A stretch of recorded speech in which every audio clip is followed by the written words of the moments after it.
welcome back to the channel.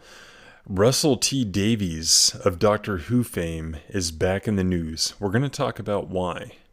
But we're also going to ask the question, do we want him back in the franchise even if he wanted to come back?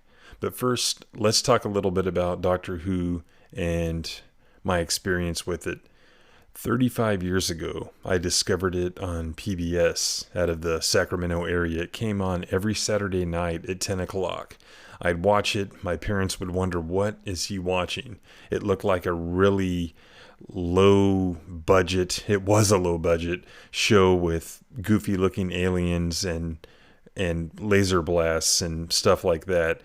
I couldn't get enough of it, of any kind of science fiction at the time. I kind of lost track of it as I got older, but then in 2005, this wonderful, not a reboot, but a restart of the franchise began, and I loved it. And this Doctor is actually one of my favorites. Action figure, of course, and the arch enemy, Exterminate. So, really enjoyed the new series, and I kind of stopped watching right before Matt Smith debuted. I tried to pick it back up until the show disappeared from Amazon Prime. But let's go ahead and get into the Russell T Davies news. First, I want to say Mr. Davies lost the person he loved to a brain tumor, and that's not anything we want anyone to go through in life, so we extend our sympathies for that.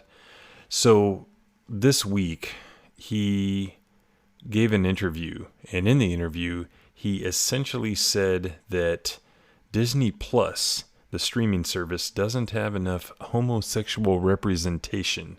He said, "My great worry with huge monoliths like that is that it's family-oriented, it's family-friendly."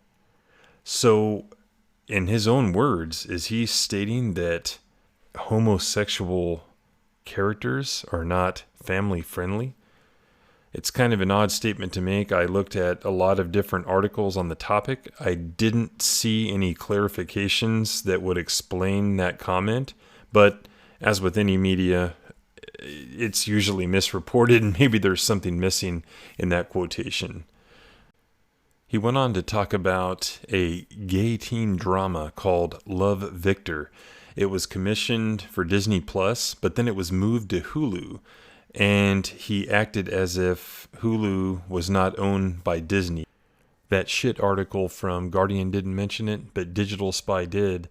The executive producer and co-showrunner of that Love, Victor show, Brian Tannen, called it a great opportunity to move from Disney Plus to Hulu. For me, it's a great opportunity. I'm thrilled that we're on Hulu because we want the show to have a very long life. Now, with the executive producer saying that, I am sure there are some business politics in there, but it does make sense for that show to be on Hulu versus Disney Plus. It just seems like it's a better fit. This just doesn't seem like a good example for Russell T Davies to latch onto.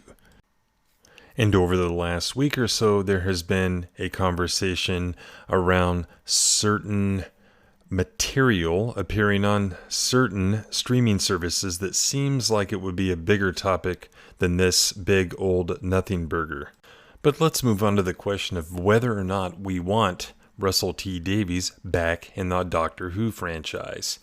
Check out this article from Coltbox, where he was asked about the casting of Jodie Whittaker, the first female Doctor, and whether he envisioned a female Doctor in the TARDIS. Yes, absolutely, he said, but I simply didn't think of it.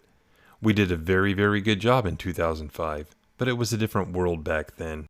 What Chris Chibnall is brilliantly doing is making me and Stephen Moffat look old-fashioned. We look like the past, and that's exactly what we are. We are the past. Look at this last line. Davies is a very big fan of the casting of Whittaker, in case you hadn't guessed. Shill media. But of course he was going to say that. He couldn't say anything else or he'd be canceled.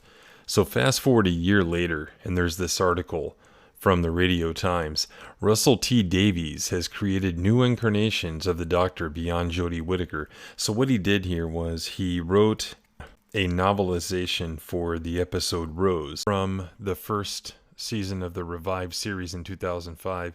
In the novelization, he has Rose seen different incarnations of the Doctor, and here is an excerpt.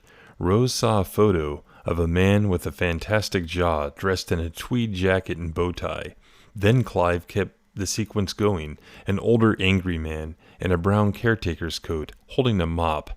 A blonde woman in braces running away from a giant frog in front of Buckingham Palace. A tall, bald black woman wielding a flaming sword.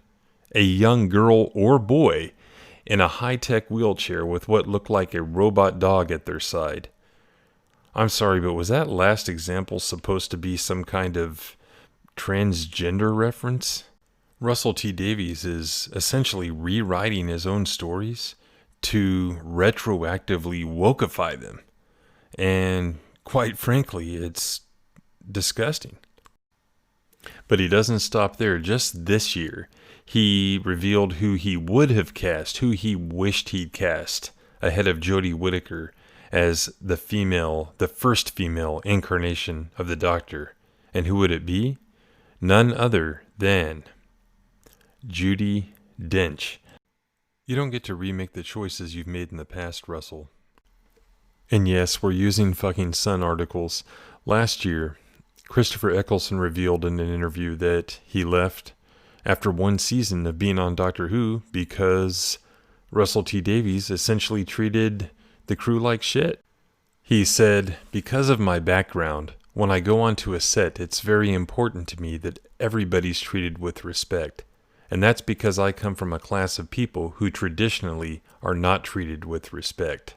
He went on to say, "I always look to the director and the producer, and if the director, for instance, treats a member of the crew badly and then comes to speak to me about my performance, I have no respect for them, and I don't listen to them, and that's difficult.